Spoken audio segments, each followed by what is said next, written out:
أعوذ بالله من الشيطان الرجيم بسم الله الرحمن الرحيم الحمد لله رب العالمين ولا حول ولا قوة إلا بالله العلي العظيم والصلاة والسلام على أشرف الأنبياء والمرسلين وعلى آله وصحبه أجمعين ونشهد أن لا إله إلا الله وحده لا شريك له ونشهد أن سيدنا مولانا محمدا عبده ورسوله. In the name of Allah, the gracious, the merciful, all praise is due to Allah, the Lord of the universe, the Master of the Day of Judgment.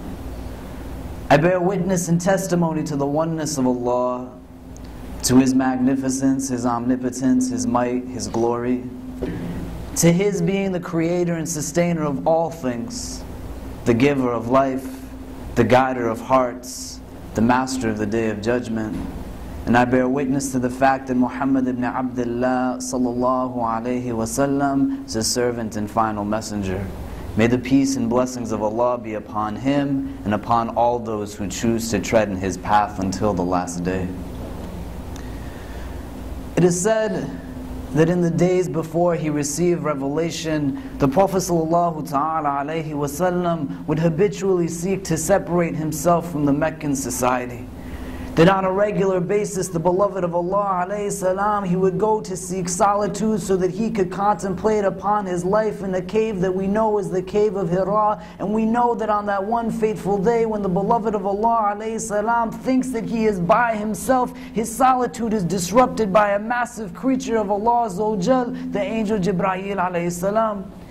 That he says that wherever I looked into the horizons, all I saw was this creature, all he saw was the angel Jibreel. And when the angel says to him, Iqra, read, coming with that initial revelation, the Prophet ﷺ, being a man of great strength, is able to respond despite the absurdity of the situation. Ma ana biqari, that I am not a reciter, I am not able to read. The entire interaction takes place thrice, and he is left alone. He is left alone on top of that mountain to make critical sense of everything that has transpired. He is left alone as he is walking down. The doubts begin to plague his mind. He is left alone as he is trying to understand everything that has just happened to him. And now when he needs someone more so than any other point in his life, now when he needs someone to be telling him that he is someone who is good, someone who will diminish these doubts that is in his head, the Prophet ﷺ, being one who is divinely guided by Allah Azza wa Jal, being prepped for this most crucial moment in his life, he is not met by any of his male companions. He is not met by Abu Bakr or Umar or Uthman. He is not met by an Ali. May Allah Azza wa Jal be pleased with all of them.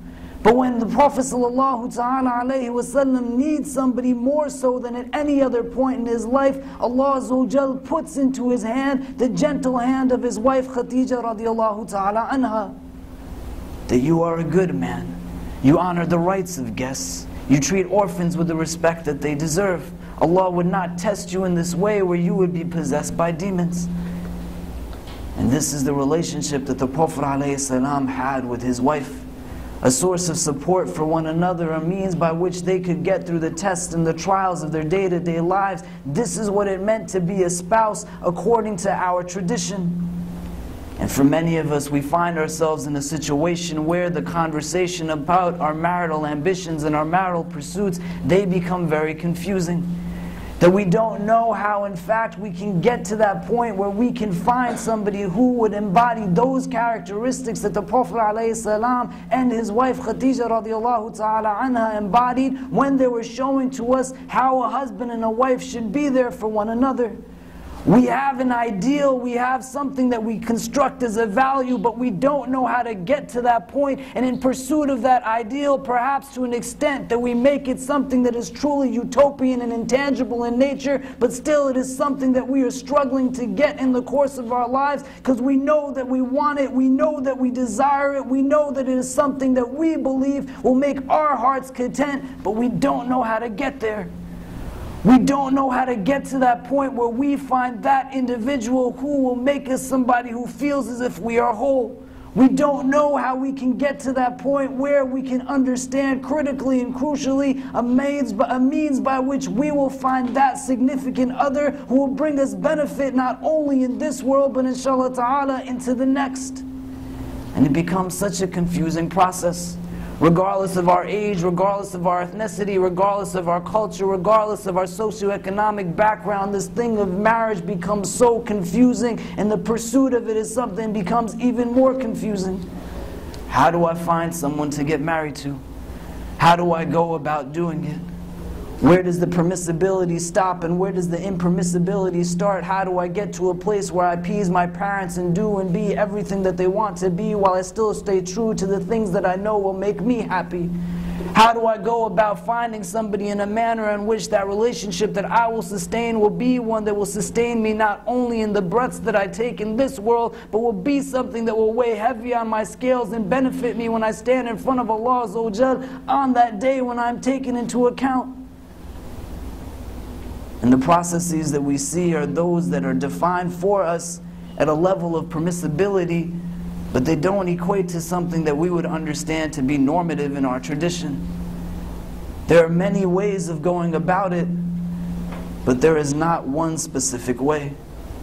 The Prophet ﷺ, when he gets married to his wife Khadija radiallahu ta'ala anha, he is in her employ for many years. Khadija radiallahu ta'ala anha, she sees this man as being somebody who espouses a certain character, a certain sense of virtue. He has a certain integrity about him. And so she, under her volition, says that I want to marry this man. She is a woman, and she has made a determination and decision for herself. She is not saying that I have to wait for the man to come speak to me. I have to wait for the man to seek out my hand. I have to sit here and wait for some individual who is male to come and say, will you marry me? But she sees somebody that she wants to be wed to. She sees somebody who will be of a benefit to her. She sees somebody who she will be able to create a healthy household with. Why is she going to wait? But it's one way that it can be done. And from that relationship we see that the Prophet ﷺ most assuredly benefits. Not only does he benefit, but the family that he begins to create in this world, they too benefit. Fatima radiallahu ta'ala anha, a woman who is considered to be amongst the best women ever created according to our tradition, she has a mother who is the best of creation, and she has a mother who is amongst the best of creation, and so too her father is the best of creation. How then will she not be the woman that she is when she has this household that she is coming out of? But it makes sense because the two make sense together. And they get to the point where they can be together because Khadija radiallahu ta'ala anha sees for herself that this is someone who would be good for me, and so she seeks him out. Ali radiallahu ta'ala an, when he finds himself in a situation where he wants to get married to this woman Fatima radiallahu ta'ala anha, he goes and he speaks to the Prophet sallallahu alaihi wasallam. That the tradition, it tells us that Ali radiallahu an, he is standing in front of the beloved of Allah alayhi salam, and he says, Ya Ali, what is it that you want from me? And Ali, he can't get it out, he is stammering, but the Prophet ﷺ, he says, perhaps you have come to ask me for Fatima. The marriage is something that moves forward, but what we understand again, it is a different way of doing it. Ali makes a determination for himself as to what he wants, and he goes and he seeks it out. He makes a decision that this woman is going to be someone who is good for me so that I can exercise an air of my own critical thinking and understanding who would be good for me, and I will go and ask for her to be mine. And it works out for him as well. Umar radiallahu ta'ala an, when it comes for the time of his daughter to get married, he wants the best for his daughter. He goes to Uthman radiallahu anhu, who does not respond to a positive with his proposal. He then goes to Abu Bakr, who does not say anything as well. Umar, he begins to become frustrated, and then the beloved of Allah alayhi salam comes and says, Ya Umar, will I be? He wants to marry his daughter. And Abu Bakr, he says that I knew that the Prophet alayhi salam was going to do this. Had he not, that I would have married her myself. But Umar is in a place where he wants the best for his child. He goes and he speaks to the best. He's not saying that I have a daughter, let her sit at home and wait for someone to come and ask of me. I will go actively out and seek somebody for her, because this is what I understand my responsibility to be.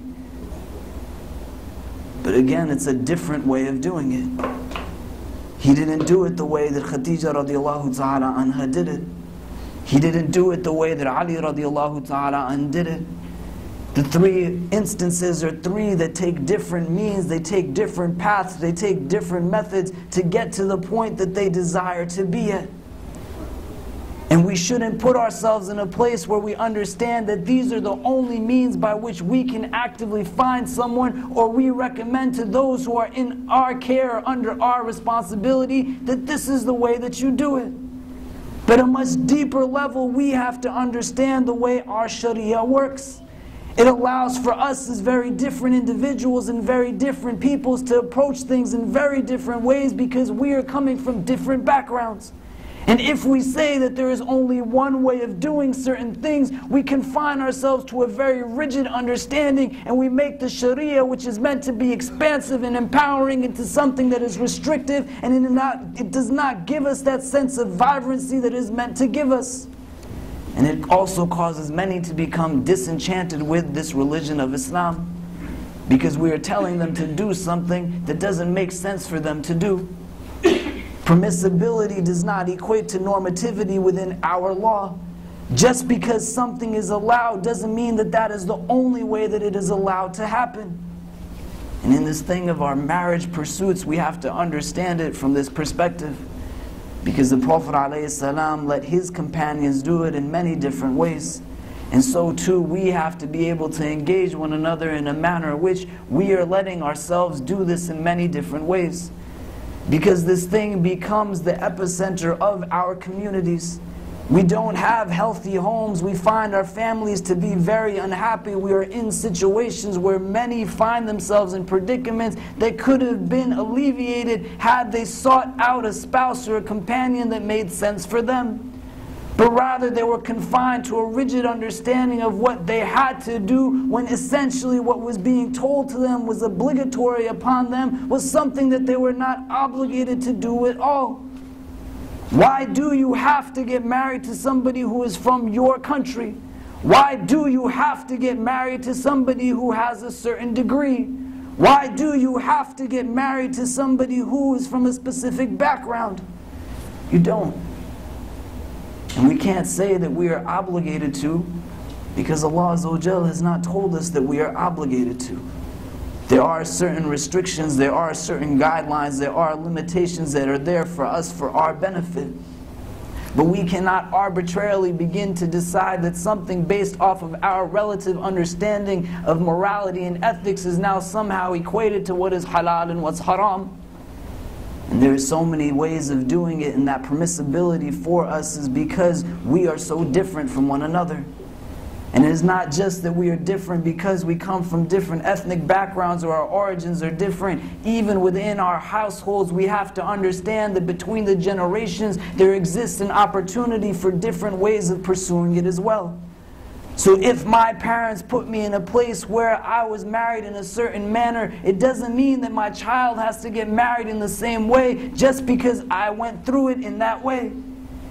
If I was allowed to be in a place where I made a determination as to who my spouse would be, this is something that the religion says I'm entitled to do. Just as much as it entitles me to be in a place where I can say, based off of my cultural norms, we will exercise an understanding that your marriage will be arranged, both are allowed. But because both are allowed, it doesn't mean that one is not. There are just different ways of doing it. And the one thing that we find explicitly in the hadith that is prohibited in this thing is the idea of a marriage that is forced. That in the Sunan of Abu Dawud rahimahullah, we find the hadith, we find the tradition that the Prophet sallallahu ta'ala alayhi wasallam, he is given word of a young woman who is married against her will. And he speaks to this woman and he says that this marriage will be null and void if you don't want it to be taking place. Because you can't get them married without their consent. It is not allowed. It is not allowed. Forced marriage is something that is haram. When we try to understand this, we have to understand the deeper implications of it, because we are seeking to honor the objectives of a culture that should never supersede the objectives of our Sharia. We have to understand the broader reasons why we would be individuals who commit to another individual in this life to such a deep extent that we would say they are our husband or our wife. And when we force somebody to get into a relationship that doesn't make sense for them, we are just perpetuating cycles of misunderstanding in households that are not very healthy. We put our children into places where they're forced to succumb to circumstances that they should not be forced to succumb to. And because we don't have the connection to their subjective emotions and the pains that they experience beyond the time that we force them into those predicaments, we let it go as if we believe we have honored the rights and responsibilities that they have over us, when essentially we have not. Young women and young men on a daily basis find themselves in this situation where they are forced to acquiesce to a marriage contract that they do not want to be a part of, because they have a misconstrued understanding of what it means to be obedient to your parents. Islam does not say to you as a mother or a father that you are fully entitled to do what you will with your child's life. It is your child's life, not your own. And if you don't see the direct repercussions and ramifications of it, this is something that is problematic. A young woman comes to me pretty much every single week, every single day at times, with these kind of issues. Then my parents, they don't listen to me. My parents, they don't speak to me. They put me in a place where I went to a school, I went to a university, I came to them with an individual who would be good to me. They said, not only will you not be able to get married to this person, you have to get married to a person who is not only from our country, but from the specific village that is within our country. And if you don't do so, you are a bad person, you are dishonoring the rights that we have over you as parents, and you are doing something that surely you will cast sin upon yourself. And the child, wanting to not be someone who is disobedient to these parents, they find themselves in a place, I'm just going to do what I will. And they find themselves then in a place where they are not connected to the person who they are now sharing a bed with, who they will now be bringing children into the world with, who they look to as a means of support, a means who will be someone who will be there for them when no one else is there for them. They don't even know how to talk to one another. A young woman came to see me recently who was forced into a marriage by her parents, who had engaged in domestic abuse, emotional abuse, all kinds of abuse. This girl said that my parents, they sent me to a place that I did not want to be at. I did not want to be part of this contract. They said that you will be it because our honor is at stake. What we have in terms of what the people in our community will think of us, that is what is at stake. You will do it and you will enjoy doing it. And this young woman, she says that I was forced to be in this relationship for more than years, and every single night that my husband came and approached me in a physically intimate way, I felt as if this man was raping me, because I had no desire to be with him. I did not want to be there sharing that bed with him, and I wished I had said no when I had the opportunity to say no, and I wish they had listened to me every single time I had said no, and had not jumped when in my weakness I had said yes. Don't do that to your children. Don't set them up in that way. And if you are in a place where you are trying to understand your own marital pursuits, don't say yes to a marriage that you do not want to be a part of.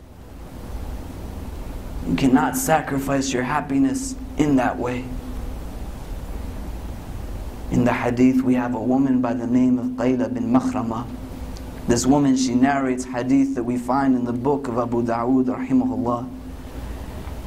And this woman, she has a story that is associated with her, that when her husband passes away, she has several daughters who are not wed.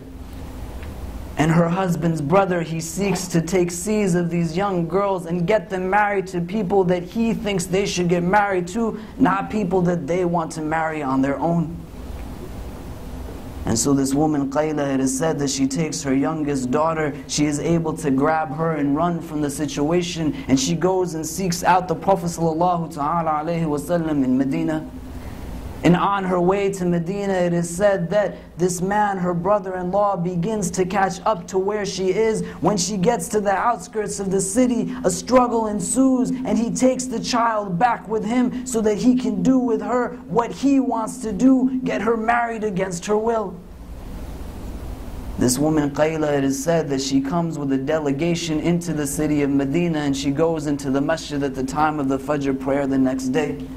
And as she sits, she is given the opportunity to speak to the Prophet ﷺ. And when the beloved of Allah ﷺ hears what has happened to her and what is happening to her daughters, he says that we should not oppress Qayla and her daughters and force them to get married against their will. Every faithful Muslim should help them in this cause.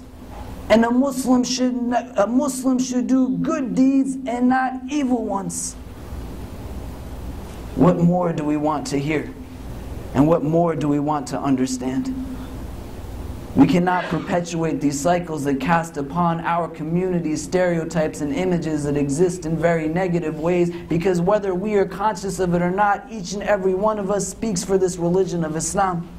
The manner in which we engage people, the precedent that we set for them, and aside from that, we have to think of the individuals whose lives we are setting up and playing with as if we don't really think that they have any worth, except that they are toys for us to do what we will with them. The Prophet ﷺ, his daughter Fatima radiallahu ta'ala anha, had a most unique relationship with him. Abiha, they called this woman Fatima Zahra, the mother of her father.